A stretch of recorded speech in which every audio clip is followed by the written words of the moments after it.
younger brothers, sisters, and elder brothers, sisters.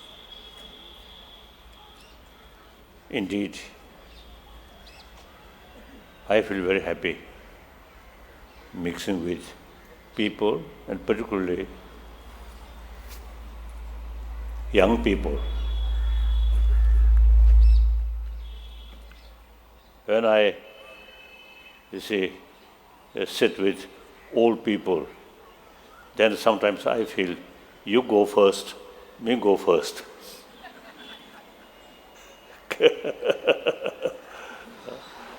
Then when I mixing with young people, 85-year-old person mentally sometimes feel younger. So I'm very happy, very enjoy meeting with you. Then time always moving. So no force can stop that. Time moving, changing, it's nature. Now the question is whether we utilize time properly or not. And for that, it's the past, we can't do anything. But the future depends on present. So we can make opportunity to create future more peaceful, more happy, or difficult future. Now in that respect, the generation of 21st century, you are the key sort of people who create this century, more happier century or difficult century. So the generation of 21st century, you have the opportunity and also responsibility. And also the remaining 21st century, like me, you won't see, but you have to live. So therefore, it is your own interest to try to have happier century. So the generation of 21st century is very, very important. So please, these young brothers, sisters, please think more seriously how to build happy world, happy century. Because, a lot of problem which we are experiencing and seeing, including war, these are human creation. So, since this problem, many problem, human created problem, so logically, we also have the ability to eliminate these problems.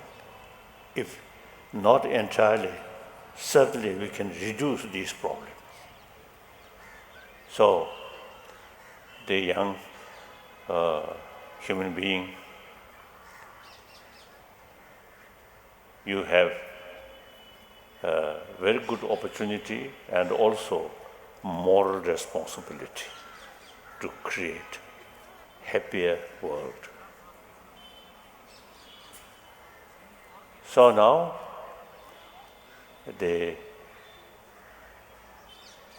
like these violence, war, mainly creation of anger, and also selfish. and narrow-minded. If we create on this world a concept of oneness of human being, no basis of we and they, then you see these such as sort of cruelty and war, too much based on we and they. And that also finally concept of I, we, lacking a sense of oneness of 7 billion human beings. If we consider entire 7 billion human beings as human brothers, sisters, then you see no basis to kill each other, to bully each other. Therefore, now it is very important. We have to develop sense of oneness of human being. And then logically, you see, human being are social animal. And then any social animal, they have the sense of concern about their own community, because their own life very much depends on the community. So ancient time, community, you see, his or her own area, firstly family, then small community. Now today's world, the reality, the Eastern world depend on Western world, all this technology, all this sort of modern science, all these come from West. We very much rely on them. Then also for economy, these things, West also is in need, depend on the East, and similarly South and North. So from that, judging that reality, then today's human community seems entire 7 billion human beings is one human community. So we Buddhists usually, you see, recite this is some sort of prayer, entire sentient being, and we describe mother sentient being. And then also you see the other religion, like Judeo-Christian tradition and Muslim, those theistic religion who believe God. So from that viewpoint also you see entire world created by one God. So that God, something like our Father. So all 7 billion human beings are children of one Father, God. So, judging from that, entire 7 billion human beings are brothers, sisters. So, these theistic religion accept Creator God, very powerful. And God, everybody you see, consider God infinite love. So our Father, one God, is infinite love. So we all 7 billion human beings are children of that God. So if you think seriously, how can human beings kill each other, bully each other? We have to live side by side with spirit of brotherhood, sisterhood. Then, as I briefly mentioned, according to non-theistic religion, or Sangha, or one part of Sangha, no concept of creator. And then Jainism, no concept of creator. And then Buddhism, no concept of creator. But then the main sort of message is ahimsa and karuna. So in this country, over 3,000 years, the concept of ahimsa and karuna. So when you seriously practice ahimsa, then no basis to attack, to harm other. So no basis of war, violence, and all these ahimsa concept related with karuna. So when you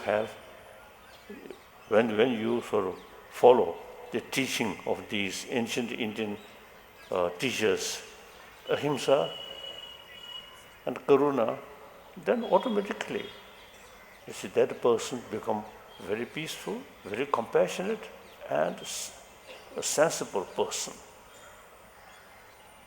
I think India, comparatively today, India most peaceful.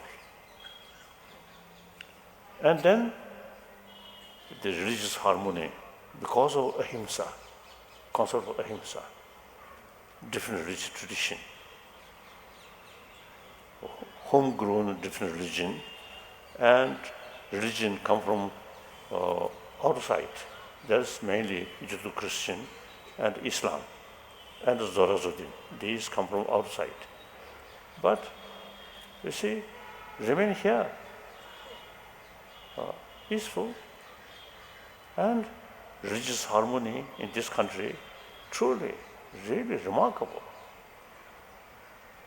So in our neighbor country, due to different religious faith killing each other, in this country, religious harmony, marvelous. So therefore, India, the 1,000-year-old concept of ahimsa and karuna is very much relevant to today's world. And then, again, India's tradition, secular way. You see, whether believer or non-believer believe this religion or that religion is personal matter. As a human being, you see, we need practice of ahimsa and karuna. So among the Egyptian civilization, Chinese civilization, Indus Valley's civilization, which is India's original. So, you see, this Indus Valley's civilization, I think the main sort of concept, as I mentioned earlier, non-violence and compassion. And that also, you see, according secular way, then today, it's really very much relevant to today's world.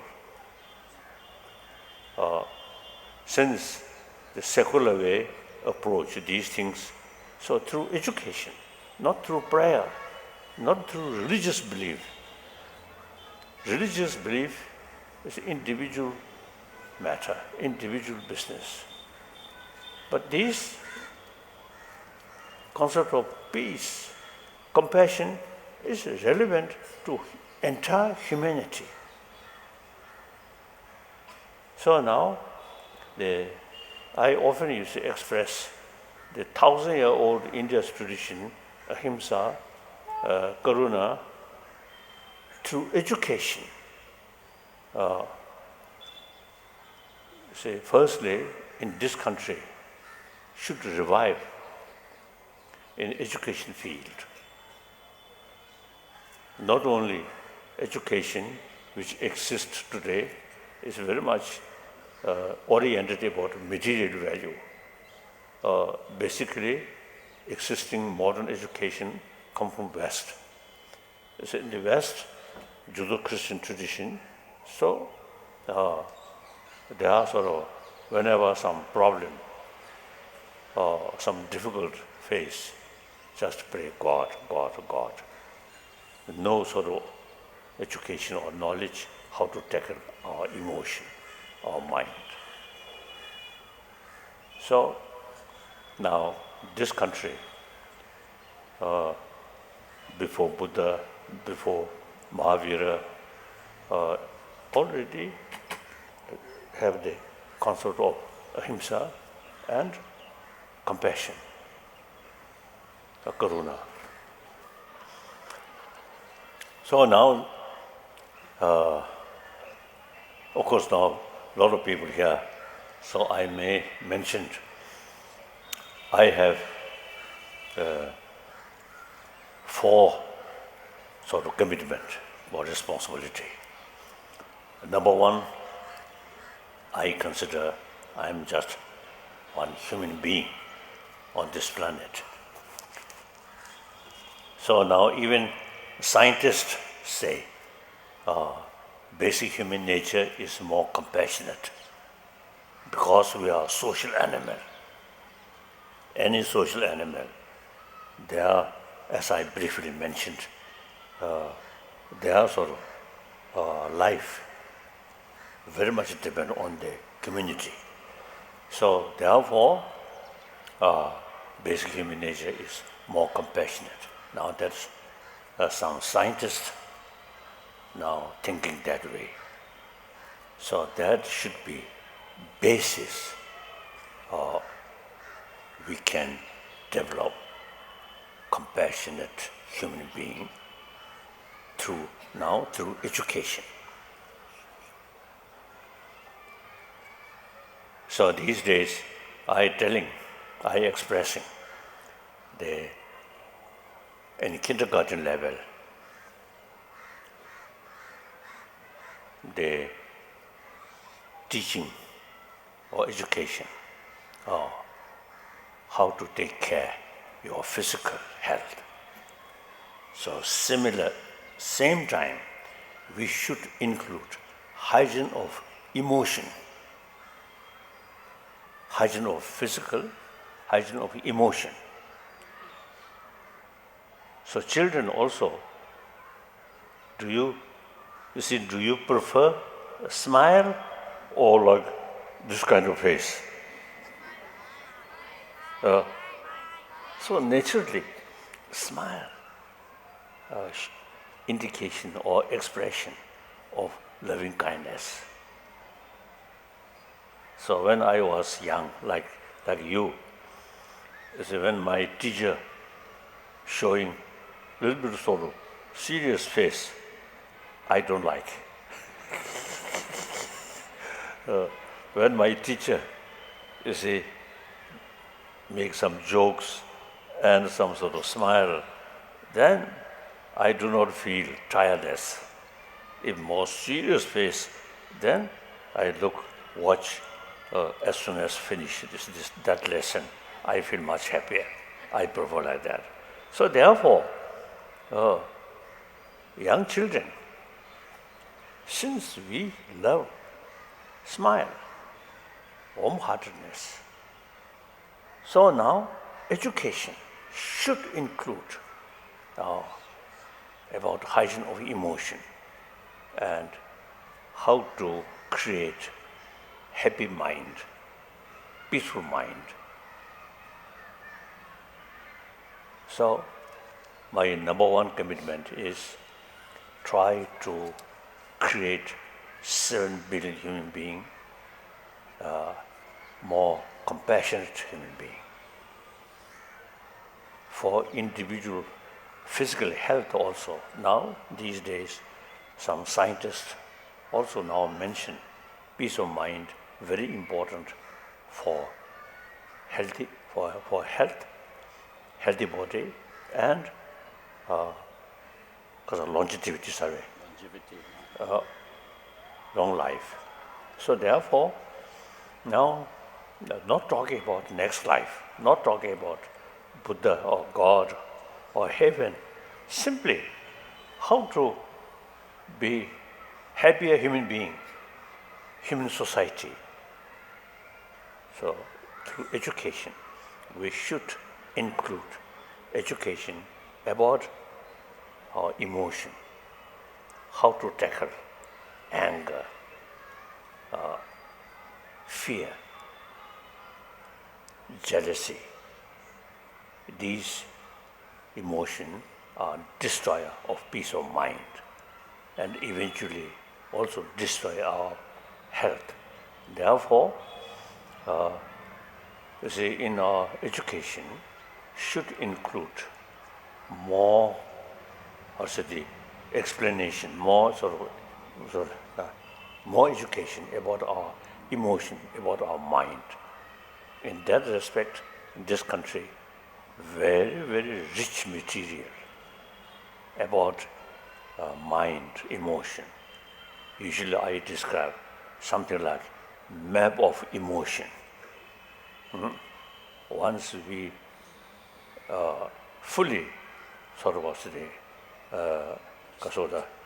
understand or knowledge, then much easier to tackle these emotions as a secular way. So these things mentioned in religious text. Now here you say, according to my own little experience, a lot of explanation in these Buddhist texts about psychology. But then this should consider as an academic subject, not a religious subject, according to Indian tradition, secular way. So, number one, my commitment is try to promote compassionate mind or loving kindness, loving kindness through education in the whole world. As I am one person out of 7 billion human beings, wherever I go, I always talk these things. Number one. Number two, my commitment is try to promote religious harmony, as I mentioned earlier. I have full confidence. Religious harmony is very possible. This country, as I mentioned earlier, all world religious traditions live together. And mutual respect. And in some cases, mutual learning. I often use mentioning the Parsi community in Bombay, less than 100,000. They are Zoroastrian. They used to come from outside India and then settled in Bombay. They carry some fire puja or something. In big city, over a million, I think several million Christian, Hindu, Muslim, less than 100,000 population, Parsi, very happily, no fear. So, that's one example, this country. I think religious harmony is truly exist over 1,000 years. So, I have full conviction religious harmony is very possible. So my number two commitment, wherever I go, I always try to share with people all religion, in spite different philosophy, different teacher at different time, but all carry message of love, and with that forgiveness, tolerance, self-discipline. So all major religion, in spite of different philosophy, the main message is same. Therefore, And that also is logically, all these religion, except you see according to the creator, then different. Otherwise, all these religion, human created. So human naturally, human good quality, best quality is human love. So all religion which essentially created by human being, they carry the concept of loving kindness, taking care other, not harming other. So that all religion of human being carry this message. And then, you see, mentioned in different philosophy, it is necessary according different people, different mental disposition, even if in different geography, different climate, you need different way of approach. The goal, aim is same, loving kindness, compassion, like that. So religious harmony, very possible. Otherwise, it is just India's neighbor, Afghanistan, and then the Arab world, in the name of religion, killing each other, unthinkable, really. So therefore, the religious harmony, very important. So it is possible to create religious harmony. India is the example. Okay. Then, number 3 commitment, I am Tibetan. Tibetan people trust me. So I have moral responsibility to think about their future. So political matter, now already I retired since 2001.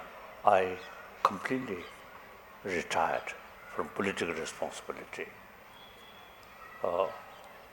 Then we already have elected political leadership. Then, regarding Tibet, ecology. Now global warming really become more serious. So many experts about ecology, they really warning us. So Tibet case, according to some Indian ecologists, they say the Tibet high altitude and dry climate. So, like ecology, these once damaged, it take longer time to recover. So, ecology condition in Tibet is quite delicate. So, I often use expressing the concerned people there, and particularly Chinese, including Chinese business people. See, exploitation about the nature resources there. This should take care. Yes, it is worthwhile to use nature resources, but forest, these things, they should pay more attention. This is my regarding Tibet. And then most important is Tibetan knowledge.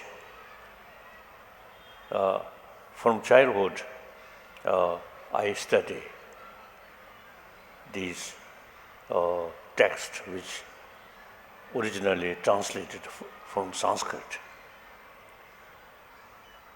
So,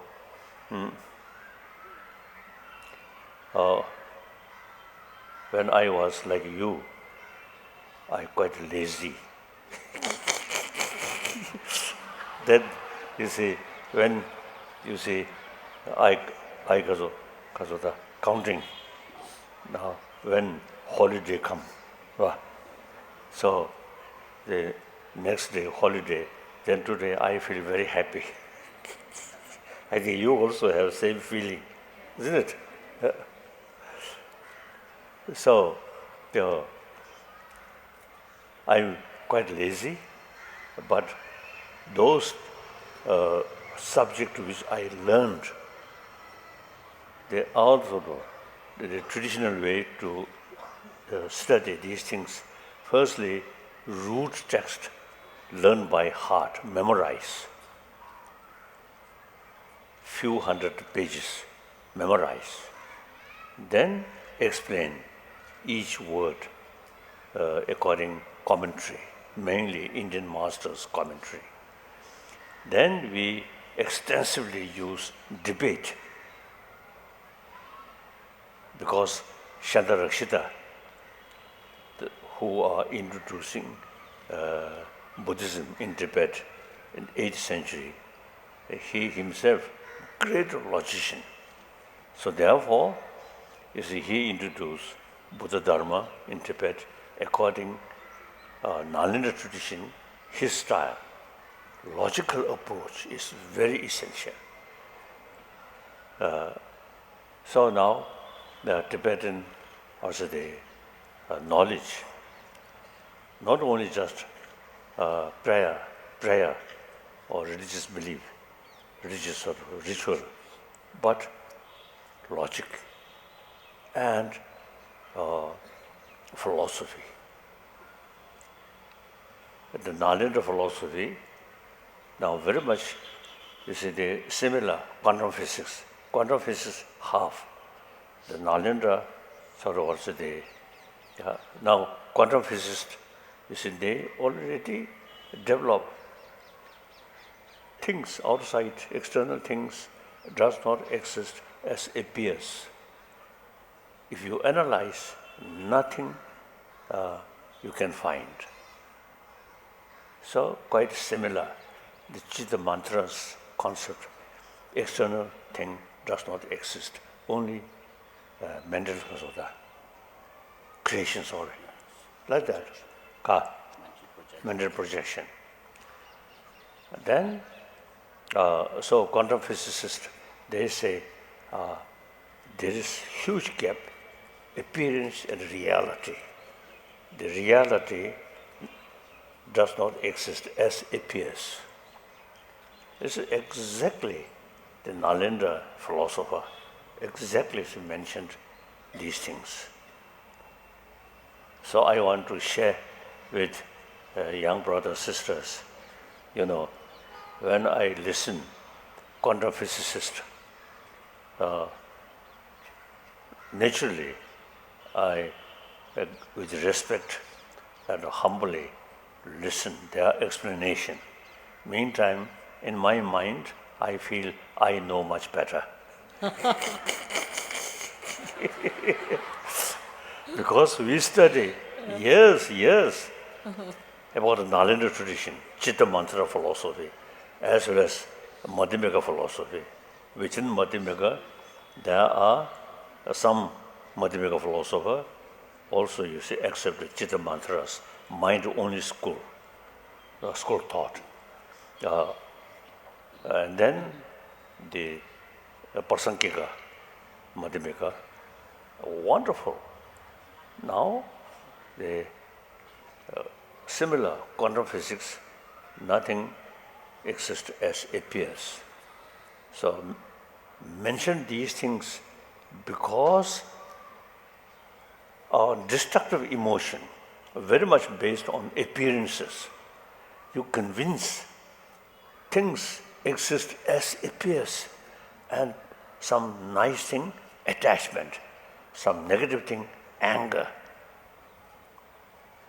So now some student in China about quantum physics, now they express, so once they believe nothing exists as appears, that automatically reduce the grasping something independent existence there. That's the basis of all these negative emotion. So therefore, the quantum physics, not only external thing, but observer also, you see, through centuries investigation, where is I? That's observer. So there is no independent I. Now here differences, Atma theory and Anatma theory, like that. So therefore,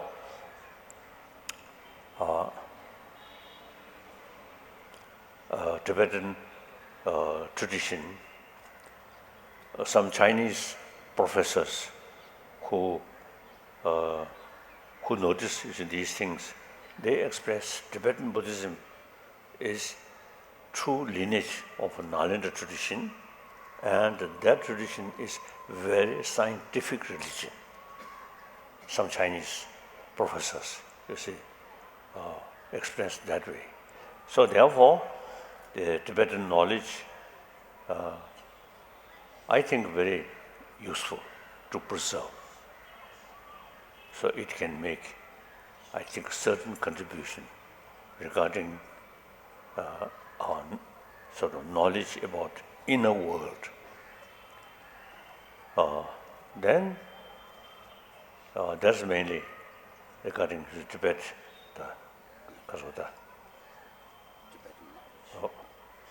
and then political matter, as I mentioned earlier already, we have all elected political leadership. And since 74, according Pandit Nehru's advice, and also according to our own experience, then we are not seeking independence or separation from China. We very much sort of willing to remain within the People's Republic of China. And then important is Tibetan knowledge must preserve, and including Tibetan language should be preserved. And when we say Tibet, in 1914 similar convention, we say make distinction, inner Tibet, outer Tibet. So independence for Tibet, outer Tibet. Inner Tibet, Amdo, Kham, these are, they consider inner Tibet as a part of China. So if we only concern outer Tibet, then around less than 2 millions. Then including the outer Tibet, inner Tibet, Kham, Amdo, then altogether about 6 to 7 millions. So we are sort of concerned all those Tibetan, which Chinese constitution recognize as a Tibetan sort of race, should have same right to preserve their 1,000-year-old knowledge and including that language. So that's the political field. We are not seeking independence, but we should preserve Tibetan ecology and rich Tibetan culture. Now today, I think ancient Nalanda knowledge, now in India, all these knowledge disappear. So only among Tibetan, we still kept all these Nalanda thought, Nalanda knowledge about psychology, about logic, about, these like quantum physics, these things, we still, in our tradition, very much alive and also very useful to tackle our emotion. So these knowledge, in order to keep peace of mind, not just a blind faith, but through analytical meditation, what's the value of anger? What's the value of selfish? Ultimately, all these negative emotions related with selfish. So the great master like Shantadeva, they are writing Kasa, Shinju Kasa. A guide to the Bodhisattva way of life.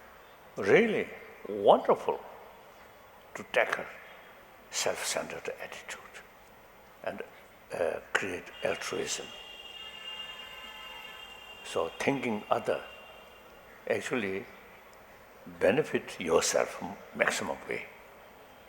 So, since many years, I use the word we are selfish as a human being. Whole evolution come with take care oneself, including animals. But now, since we have this human brain, so our selfish should be wise selfish rather than foolish selfish. So wise selfish means, since we are social animal, our individual life depends on the community. So take care maximum way about others' well-being. That's the best way to fulfill your selfish sort of interest, like that. So, the firstly, Shantarakshita introduced Buddha Dharma in Tibet in 8th century, and he himself logician. So, they all sort of approach anything. So all the first our reaction is why. The sort of also the question mark, why? Even Buddha's own word, why he taught that.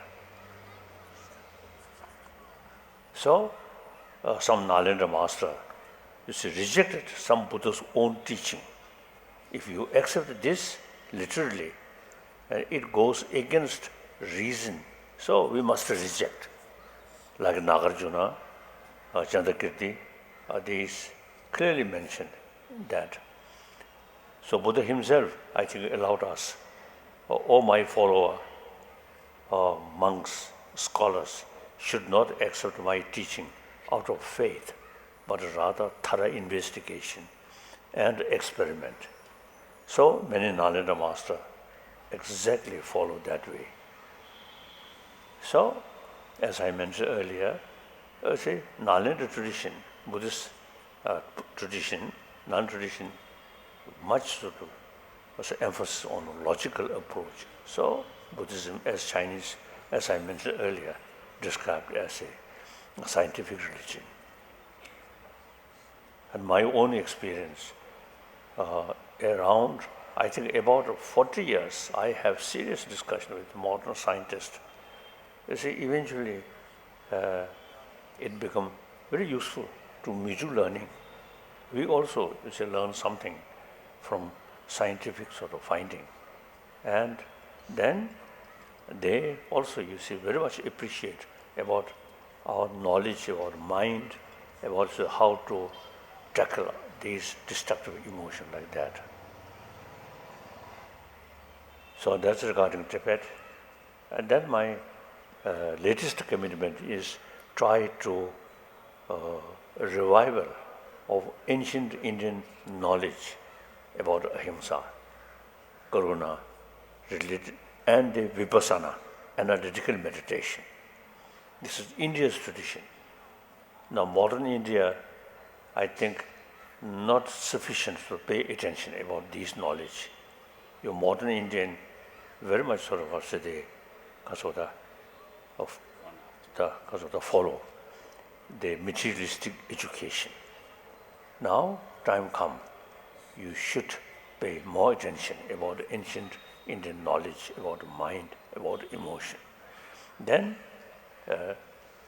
logically, India is the only nation who can combine modern education that oriented about material value and science and technology, very useful.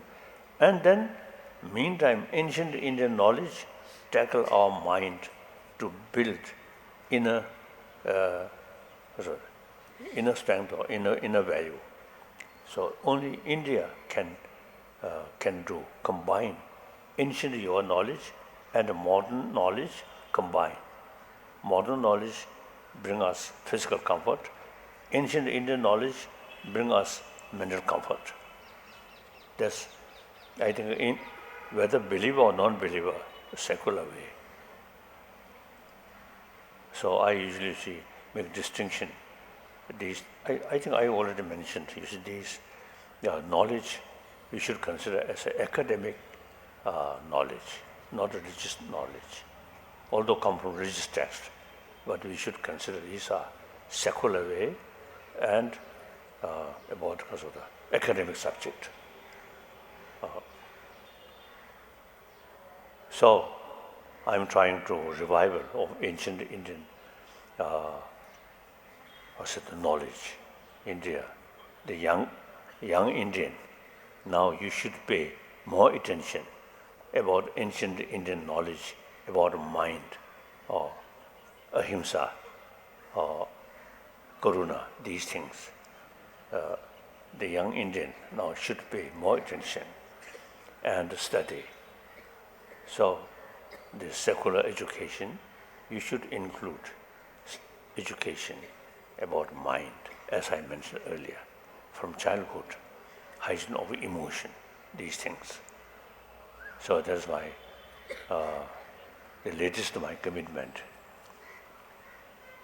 I really found number of Indian scholars, they really showing interest about my commitment, revival of these ancient Indian knowledge and combine ancient knowledge, modern knowledge, like that.